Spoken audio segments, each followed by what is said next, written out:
On February 28, 2026, the United States and Israel launched coordinated military strikes on Iran. The US named the operation Epic Fury. Israel called its component Operation Roaring Lion. The stated objective from the outset was regime change, not a limited strike. The operation began simultaneously in Tehran, Isfahan, Qom, Karaj, and Kermanshah. In those opening hours, Iran's supreme leader Ali Khamenei was killed when his compound was destroyed. Several senior Iranian officials died in the same wave of strikes, including Ali Shamkhani, a former head of Iran's Supreme National Security Council. It was the most significant decapitation strike in the modern history of the Middle East. In the first 48 hours alone, CENTCOM confirmed over 1,250 targets were struck inside Iran. IRGC headquarters, command and control facilities, ballistic missile sites, naval vessels, and communication infrastructure.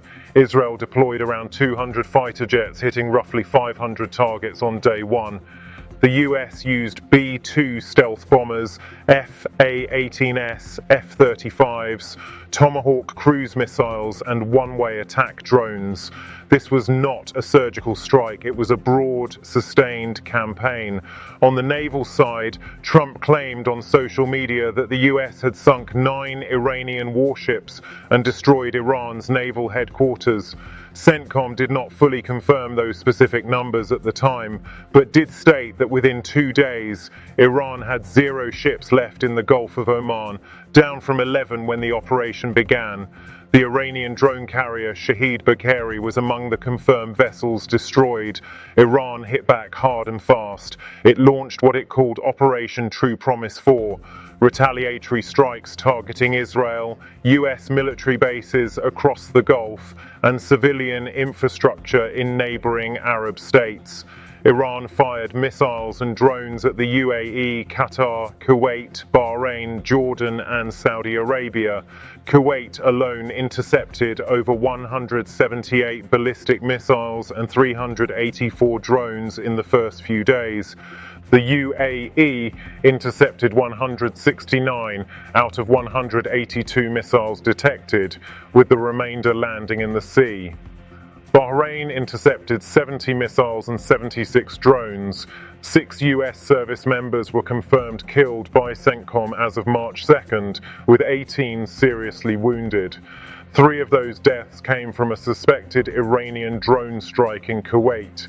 In a separate and significant incident, Kuwait's own air defense systems accidentally shot down 3 US fighter jets. All 6 aircrew ejected safely and were recovered.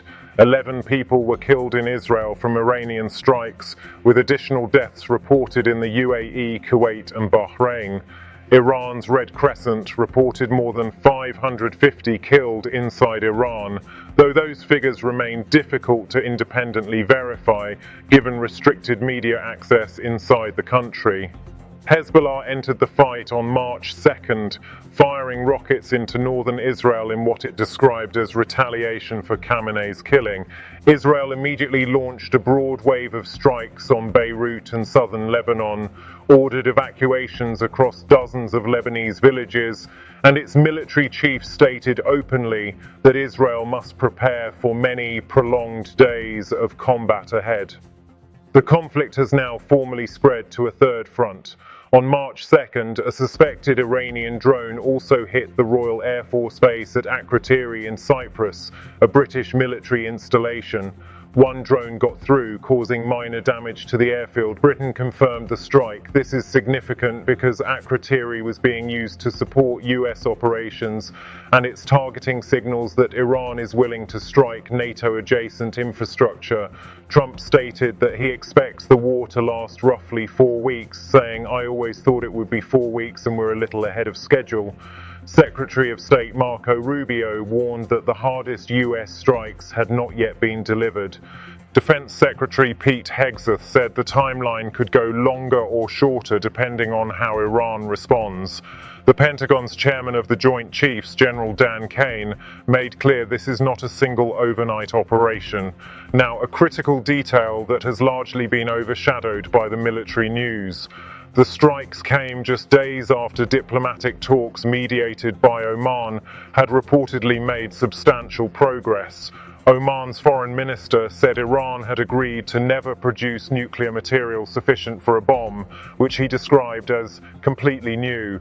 Trump publicly said he was not thrilled with the talks. 2 days later, the bombs fell. That timeline will be scrutinized for years, both in legal and political terms.